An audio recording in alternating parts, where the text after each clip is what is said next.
আমার এদিন ফিসতে খে মারলো, খে বা খারা মারলো, আমি এটার তদন্ত বিচার চাই। আজকে ৭৬টা গুলি লিয়ে আমি খুব আক্রান্ত আছি।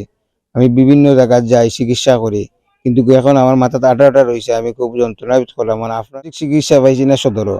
আমি সদরে যখন ৪ তারিখ ৪:৩০টার সময় যখন আমার আনে রাজনগর মেডিকেল তাই, তখন আমার কেউ জিকাইছে না, আমার দৌড়ছে না, খালি আমার এই আন্দোলন ছাত্ররা করে। তখন আমি মেকানিক্সতে আর রইছি না। আমি যখন ছাত্ররা লগে যোগ হইয়া দেশে যে পরিস্থিতি এটার মোকাবেলা করার গিয়ে আমি গেছিলাম ছাত্ররার সাথে। তখন ছাত্ররার সাথে আমি আসলামও এবং আমি এটা করছি।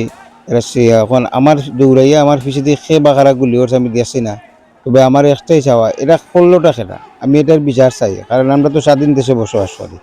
এই দেশে তো সবারই নাগরিক অধিকার আছে, সবাই আন্দোলন করতে পারবো। কিন্তু আমার এদিন ফিসতে খে মারলো, খে বা খারা মারলো, আমি এটার তদন্ত বিচার চাই সরকারের কাছে। আর আমি খুব ক্ষতিগ্রস্ত, আমার আপনারা সাহায্য করবা।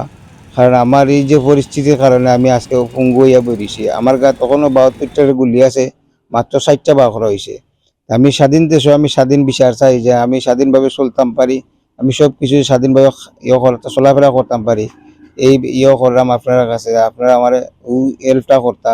আর আমি খুব ক্ষতিগ্রস্ত, আমার 2টা ছেলে 2টা মেয়ে, আমি তাদেরও চিকিৎসা চালানি লাগে, নিজের ফ্যামিলি আছে। আপনার মাধ্যমে আমি এটা একটু সুবিচার চাই। এবং সরকারের কাছে আমার একটাই আবেদন রইল যে এটা ১৬ টাকারা এই স্বাধীন দেশে কি আমাদের কোনো কিছু করার কোনো অধিকার নাই? আজকে ছাত্ররা আন্দোলন করছে, আমি একটা মোটর মেকানিক হয়ে তাদের সাথে জড়িত হয়েছি। কিন্তু ওয়ার পরে পরবর্তীতে আমার পিছিয়ে দিয়ে আজকে ৭৬টা গুলি লিয়ে আমি খুব আক্রান্ত আছি। আমি বিভিন্ন জায়গায় যাই, চিকিৎসা করি, কিন্তু এখন আমার মাথাতে আটা রয়েছে। আমি খুব যন্ত্রণা বোধ করলাম। মানে আপনার মাধ্যমে সাহায্য সহযোগিতা চাইলাম আর যে আমি ভালো হইতাম, আপনার মাঝে আবার ফিরিয়ে আইতাম। আমি সঠিক চিকিৎসা পাইছি না সদরও।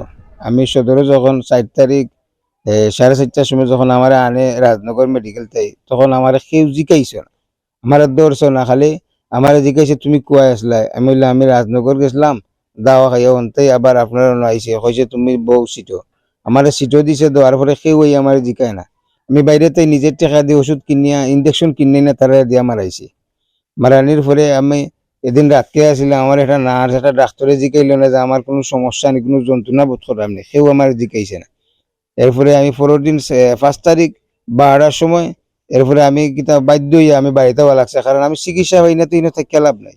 আমি বাড়িতে আইছি, বাড়িতে হওয়ার পরে অন্তে রেপার লেখাই লিখলাম যে আমি এনে হইতো না, আমার সিলেট হটাই দিল। পরে ৬ তারিখ সকালে আমি সিলেট যাই। সিলেট যাওয়ার পরে সিলেটও তারা উসমানী মেডিকেল যে আপনার তো বেশি লাগি গেছে, এখন আপনার এত সিলাই এটা বার করতে গেলে অনেক সিলাই লাগবো, আপনার ঢাকা মেডিকেল যান কি। পরে ৬ তারিখ রাতকে আমি আবার ঢাকা মেডিকেল গেছি, যাওয়ার পরে তারা সিটি স্ক্যান দিছে, আমি সিটি স্ক্যান করাইছি। করানোর পরে তারা উঠিয়া কইছে না মাথার বেদনা বেশি, এখন অপারেশন করে আমি ওষুধ খাই। পরে আমার ওষুধ দিল, তারা লেখি আমি বাড়িতে কিনিয়া আমি আবার ৮ তারিখ সকালে আমি মলিবাজার আইছি।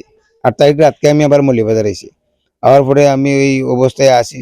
পরে আমার কিছু বন্ধু বান্ধব আছে তাকমিন ফাউন্ডেশন, আবার করোনাকালে আমি যে তাকমিন ফাউন্ডেশন ওটার সদস্য আছিলাম। তখন আমার তাকমিন ফাউন্ডেশনের জুনেদ ভাই আর সুমন ভাই তারা আমার কইছে ঠিক আছে তুমি টেনশন করি না, আমরা তোমার ভালো একটা চিকিৎসা ব্যবস্থা করি। পরে এই কর্নেল জিয়াউল স্যারের লগে যোগাযোগ করিয়া আমার সিলেট CMH হাসপাতাল আমার ভর্তি করে। তখন আমি এনে কিছু প্রাথমিকভাবে চিকিৎসা পাই। এখন আমি চিকিৎসাধীন আছি। এখন আবার ৬ তারিখ যাইতে এখন স্যারেরা কইছে যে তোমার মাথায় যদি সমস্যা করে তাহলে আমরা তোমার মাথা অপারেশন করতে বাধ্য হইব। এখনো 18টা আছে। জি, মাথার মধ্যে 18টা আছে। এখন এই 18টাই আমার খুব একটু বেশি যন্ত্রণা করে। শরীরের ভিতরে আছে, স্যারেরা কইছে যে 70টা 65টার মতো আছে।